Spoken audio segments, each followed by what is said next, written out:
This is the Lexus NX, and it's much more than just a posh RAV4. There are plenty of different versions available with some surprising value on offer compared to some of the big name rivals. And I've got some great alternatives that you might want to consider compared to this SUV, but it is impressive in a lot of ways. Stay tuned and I'll tell you why in this review. So if you haven't already, please subscribe and ring the bell. Thanks for watching. Let's get to it.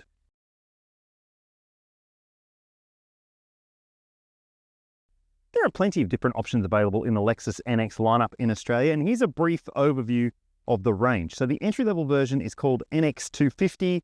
It has a non-turbocharged petrol engine. It's front-wheel drive, and it starts at around $63,000. Up from there is the NX 350 all-wheel drive, which gets a 2.4-litre turbocharged petrol engine, all-wheel drive, and more standard spec and tech, and it's about 80 grand. And there's a plug-in hybrid version of the NX called the 450H, and it does have a decent amount of EV driving capability, but it's about $95,000, so it's not going to suit everyone's budget. And in fact, the most popular variant in the lineup is the NX 350H, which is this one here. There are 6 different types of 350H that you can choose from, including 3 front-wheel drive and 3 all-wheel drive.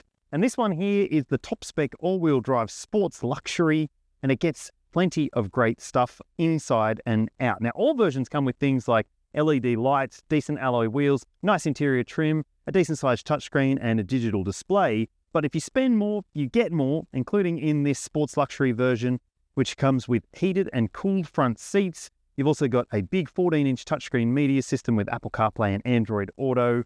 It gets better headlights, gets an electric tailgate, keyless entry, and this version also has the enhancement pack, which means that it gets the big panoramic glass roof too. Lovely interior trim, and I think for the money it seems like pretty good value, but is $87-ish thousand for a car like this too much? Well, I've got some alternatives that you might want to consider.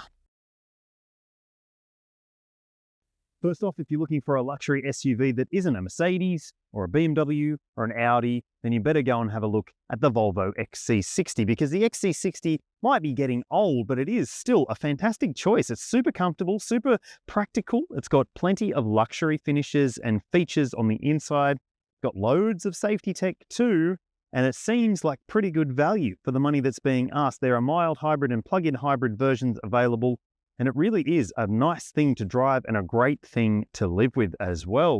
And if you're thinking, well, I'd be preferring to spend a little bit less money, well, why not have a look at the BMW X1? It is slightly smaller than this, but it does have big practicality on the inside. It's comfortable. It's got loads of tech and loads of features, and I think it's really lovely to drive as well. There's also an iX1 fully electric model if that's what you prefer, and I can understand why, because it's still pretty good value for money. And hey, if you are all about value for money and you want something that maybe not everyone has, but maybe isn't from a luxury brand, go and have a look at the Honda CR-V Hybrid. The eHEV RS hybrid model is an absolute cracker of a thing. It's lovely to drive. It's got plenty of practicality on the inside. It's spacious, it's comfortable, it's easy to live with, and it's super duper fuel efficient as well. And let me tell you, I think it lives up to the price. It's just on $60,000 drive away with the inclusions that you're getting, and it feels properly lovely on the inside. I really like the Honda CR-V in the top spec model or in the lower grade versions if you're really on a budget. But tell me what you think. Would you choose one of those? Would you go for a RAV4, or would you choose something else? I'd love to hear from you. The NX is a mid-sized SUV, not too big, about 4.6 meters long on an almost 2.7 meter wheelbase. You'll see it does have quite a big overhang at the front, but I think it looks pretty nicely proportioned still, and it's been on sale for a couple of years now. Hey, I'll put the dimensions on your screen now so you can see for yourself what you are dealing with. Also, you need to keep in mind the brake towing capacity for this model range. I'll put some figures on your screen now, but it's 1,000 kilos for all but the 350H, which is this one here, which has 1,500 kilos of towing capacity. Now, we'll check out the back and have a look at the space shortly and the boot as well, but I just want to call out these door handles. You've got proximity unlocking and keyless entry, of course, and they're just a button behind the handle. You don't actually pull the handle out. You just push this little button down there and it will open the door. But it does take a little bit of getting used to and re-getting used to, because it's been a while since I've driven one of these and I've had some issues with the doors over the week that I've been driving it. Okay, let's take a look at the rear here. Yes, of course, you've got the LED finish at the back. and nice minimalist badging. Now let's take a look inside the boot and see what kind of space we are working with. Yeah, electric tailgate on this model, and you can see for yourself a decent amount of space available as well. The figure is on your screen now in terms of the litres available, and it is a decent size in the back, so you will be able to fit luggage, golf bags, whatever you need to. You've got shopping bag hooks on the side. There are also these quick release levers as well. So if I press that button, it'll drop down that seat. Yep, as you can see there. That's kind of neat. I won't do the other one because it's got my baby seat attached. And yeah, you've got other stuff on this side. Another little hook on the side there, which is good. And under there, a 12-volt port too. So good to see in that regard. Little netted section on the side. And underneath this boot floor, you'll find some number plates, and you won't find a spare wheel, which is a big concern for this model. There is no spare, just a tyre repair kit. And you can see under there is where your 12-volt battery is as well. So if you ever need to get into the battery, that's where it is. Also, keep in mind, you do have a bit of a weird sort of cargo cover. It's a foldy flexi one, so you can take it away and put it into the boot so you don't lose it, which is probably better than some of those other ones, which are bigger and more cumbersome, that you lose in your garage or somewhere else. All right, let's check out inside, shall we? Rightio, so this is a high-grade version of the Lexus NX, but it's not necessarily too different compared to the lower spec versions. I mean, the big talking point here is this bigger touchscreen media system. It's a 14-inch unit, and it does have plenty of presence in this cabin. And it does have some of the similar controls to the lower spec version. So you do still have these little screens inside your climate controls, which is just little dials. You've got a section at the bottom of the screen, which is basically there all the time, so you can adjust your fan speed. I'm sure you can turn it off so it doesn't make a noise every single time you touch it. I would if I lived with this car. And you've also got your heating for the seats and your ventilation for the seats as well. Yeah. Heated steering wheels there too. So all of that is pretty easy to get your head around, thankfully. And also, so is the screen more generally. Like, if you are the sort of person who just uses Apple CarPlay and Android Auto like me, it's just that button up there and there you go, you're there. If you want to go through some of the other things on the screen, I've had some concerns with this software in the past in other Lexus and Toyota models. It's maybe not the simplest in terms of where all the menus are, and lots of things disable when you're driving as well.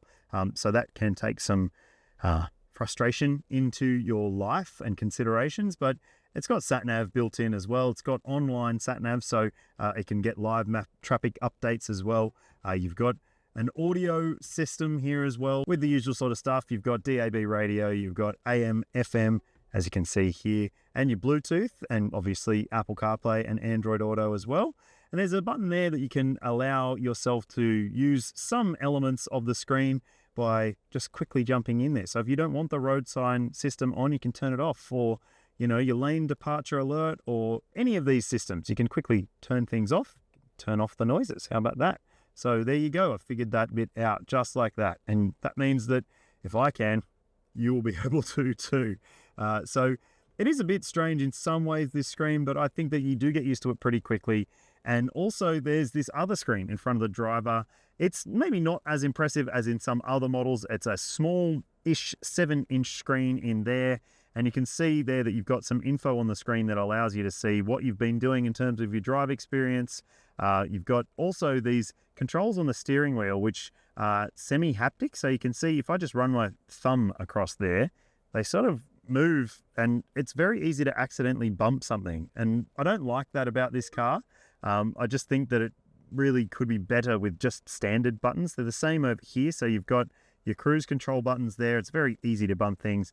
And just to add to the frustration, when you've got a car that's got the head-up display, it also shows up on the head-up display to confuse you about what's going on. It makes you a bit distracted, in my opinion. So those things, you'll get used to them, I'm sure, but it might just be something that you have to spend a bit of time getting used to, let's say. So on that screen, there are plenty of other different controls that you can go through. I won't jump through too much. That's your audio controls essentially there. And on screen, you've got some other elements that you can adjust the head-up display. So if I want to make it move up, I can do it like that using the controls on the steering wheel. And, you know, I think it's okay. It's okay. You've also got these stalks, which are the right way around. So you've got your blinkers and lights on that side, your wipers on that side. You've got paddle shifters if you want to take matters into your own hands. Your trip computer controls are over there. And down here, you'll also see, apart from my reflected face, you've got your fuel filler opening cap, a boot opener, and there's a little storage tray there too. Speaking of storage, you've got bottle holders in the doors. There's a little grab handle there. Again, the door handles are a bit strange.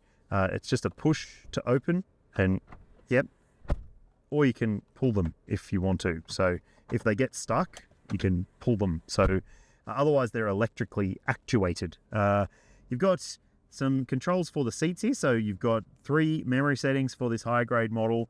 And let's go back to the other controls here. So you'll find down here a button for your EV mode, your park button, and terrain mode. So you can go into there and adjust some things in terms of what drive modes you're in. So you can see up there, you get a little icon with trees for if you're off-roading. And also I'll say that you've got a pretty sort of strange shifter with a park button. Push it up to go into reverse, down to go into drive, and down to go into sport, if that makes sense. Wireless phone charger, little storage tray in front, couple of USB ports there, cup holders between the seats with little arms to hold things in place, and a center console bin as well with a little storage tray there for your coins or something. Bottle holders, as I said, and yes, the seats, comfy and luxurious and adjustable and ventilated and heated in this high-grade model. Let's have a look in the glove box. It's okay, not amazing. And you've got in this high-grade model as well, one of these digital camera mirrors. So if you don't want to look at whoever's in the back, you can just flick that switch and you'll get a camera view out the back. I don't think it's really necessary in a car this size, but at least you've got it if you like it. And above there, you've also got some illuminated vanity mirrors and your SOS call button up there. There's a sunglasses holder as well. And there's some controls for your sunroof. So you've got your shade there. If you just want to open the shade, you can just do that if you wish. And if you prefer to open the roof itself, you can do that too. So you can slide it back. And that is a $3,000 option though. I'm not certainly willing to spend that kind of money on a sunroof. I don't necessarily think they're worth it. Tell me what you think in the comments. Let's check out the back seat space. Okay, so this seat is set for my driving position, 182 centimeters or 6 foot tall. I got enough knee room back here to be comfy, decent amount of foot room for me size 12s to slot in under there. And headroom is also pretty good too. So if you've got tall teens, it might be pretty good. Or if you're going to use this car for Uber or something like that, yep, it's roomy enough, I would say, for 2 adults to be comfortable back here. Or if you've got kiddos, well, yes, you can fit a child seat in here very comfortably with plenty of space ahead as well. So a rearward-facing capsule should be fine. There are ISOFIX points in the window seats and 3 top tethers as well, and a flip-down armrest with cup holders too, which is great. I like the fact you've got ambient lights in the doors. There are bottle holders down there, map pockets on the seat backs, and you've also got directional air vents as well. With a couple of seat heaters for the window seats as well in this spec. And down even further, you will find USB-C ports and a 12 volt as well. So everyone should be able to be charged up and happy in the back. Seat comfort is good. There's really nice material finishes throughout the cabin as well. Oh, and also you do get grab handles in the back, a coat hook, of course, and there are lights above as well. So if you need them, you've got them. There's plenty of pluses about the backseat experience here. It's a really lovely cabin. As I mentioned, there are several different powertrain options available in the NX range. The 250 with the 2.5 litre naturally aspirated 4-cylinder petrol engine, decent power, decent torque, 8-speed auto and front wheel drive. And then you've got the 350 with the 2.4 turbo 4, and it's got 205 kilowatts, 430 newton meters, and it is a goer. 8-speed auto, all-wheel drive. And then there's this one here, the NX 350H, which uses a 2.5 litre petrol-electric system. So 4-cylinder petrol engine, electric motors, and a battery pack. Total system output of 179 kilowatts, which is a good amount of grunt. And then, as I said, there is the NX 450H, 2.5 litre 4-cylinder petrol engine for it as well, 2 electric motors, and an 18.1 kilowatt hour lithium-ion battery pack with 227 kilowatts total output. So it's a goer as well. It's an eCVT all-wheel drive model But I hope to do a drive review of it soon, so make sure you subscribe and ring the bell, and you'll be notified when I do. Now, as I said, most people choose the 350h version of the Lexus NX, and they're making the right choice, in my opinion. It is the most compelling option in the lineup because it just does lots of things really, really easily and well. So the drive experience here, it does have a familiar hybrid system with petrol engine, electric assistance, and battery pack and motors and all that sort of stuff. This one's all-wheel drive, so it's got an extra electric motor at the back, and it does hustle. Like, it is quick and it gets along very, very promptly if you need it to. And you can put it into EV mode if you want to as well. Just hit the button down there and you'll be driving fully electrically. And look, honestly, it's mostly very refined, very easy to drive, and you don't really have to think about the hybrid system at all. The biggest thing that you will notice though is when you do accelerate and there's petrol engine called into action, it does make a bit of racket. It's not too loud, but in some ways up steep hills on a hard throttle, I sort of felt like I was listening to a Mitsubishi Mirage with a pod filter, just harking back to those good old days. But it's just a kind of strange sound. See if I can replicate it when we get down here, and I'll just give you a bit of a earful. Yeah, so that gives you an idea. It does make some noise. And more generally, the refinement is pretty good though. It's nicely cocoon-like in this car, apart from if you go over a coarse chip surface with the wheels, and the low profile tires of this particular grade can be a little bit rumbly and a bit loud inside the cabin, but it's mostly very refined and very enjoyable. And so is the drive experience. Like, the suspension here is basically ideal for a luxury SUV. It's not too firm, it's not too soft. It offers good body control, and it does feel comfortable in a mix of situations. You hit a big bump and sure, you can feel it, but it doesn't upset the body of the car. And also the steering is very, very reliable. You just sort of feel like you don't even need to think about what happens when you turn the wheel. It's going to do what you want it to do. It's responsive enough, and it's easy to park too, which is a good thing to note. The weighting of the steering is good, and the park camera is very, very complex. There's multiple different views you can go through with the camera system when you are parking, and it just makes this car very easy to live with on a daily basis. And really, that's the whole thing here. It is easy to live with on a daily basis. There's nothing quirky or annoying about it. It does have a speed sign recognition system, but it doesn't beep and bong at you. And the lane keeping assist is mostly pretty livable as well. And if you don't like it, you just turn it off using the controls on the steering wheel too. So yeah, it's great.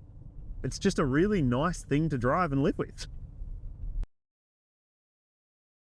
What about fuel consumption? Because like I said, there's multiple different versions of the NX available in Australia. So let's go through them.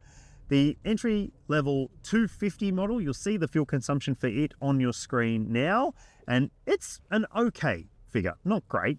The turbo petrol 350 with all-wheel drive, yeah, it uses a bit more juice because it's a lot punchier. And then you've got that amazing NX 450h plug-in hybrid model, which has amazing fuel consumption of just 1.3 litres per 100. Now that's only for the first 100, because you'll need to use all of the EV driving range to get to that kind of first 100 figure. And then once you've used it, well, you'll have to come back and watch my review of the plug-in hybrid when I get a chance to drive it, because I'd love to see what it's like in terms of real world driving after you use the battery pack. And for this 350h, which is the one that most people buy, well, it'll use the battery pack and the engine depending on what it thinks it needs to do, and it does a good job of that, and it's pretty efficient as well. So the official combined figure varies between the front-wheel drive and the all-wheel drive models. You'll see the numbers on your screen now, and now you'll see what I've achieved over a week of testing, doing the driving that you might do, a mix of urban, highway, freeway, and errand running. So, yep, it's fuel efficient. You just need to keep in mind that it does have the thirst for the good stuff. 95 RON premium unleaded is what it requires. And you'll also need to keep in mind that all versions come with a pretty decent fuel tank. That's good to note too. The Lexus NX achieved the maximum 5-star ANCAP safety rating in 2022, so it's got all the tech and spec and none of the annoying stuff that you might appreciate. Things like autonomous emergency braking with pedestrian and cyclist detection, there's lane keeping assistance, there's adaptive cruise control and blind spot monitoring, recross traffic alert and braking for that system as well. You've also got a decent camera system. You get a reversing camera on the base model and surround view cameras for the rest of the models in this range. And there are parking sensors all around this vehicle on every grade too. Lexus offers a 5-year unlimited kilometre warranty in our market, and the brand also offers a 10-year warranty for the high voltage battery pack in the hybrid models too. So if you service with Lexus, you get up to 10 years of warranty cover for the battery, which is good to see. Now, speaking of servicing with Lexus, your intervals are every 12 months and 15,000 kilometres, and the brand now has a 5-year capped price servicing plan. The service price per service for those first 5 is $595, which is not cheap, but is also some perks when it comes to the ownership stuff. So you get roadside assistance included, and you can also get things like a loan car when you need it. And even in some instances, they might even pick up your car and drop it off for you. So that's good to see.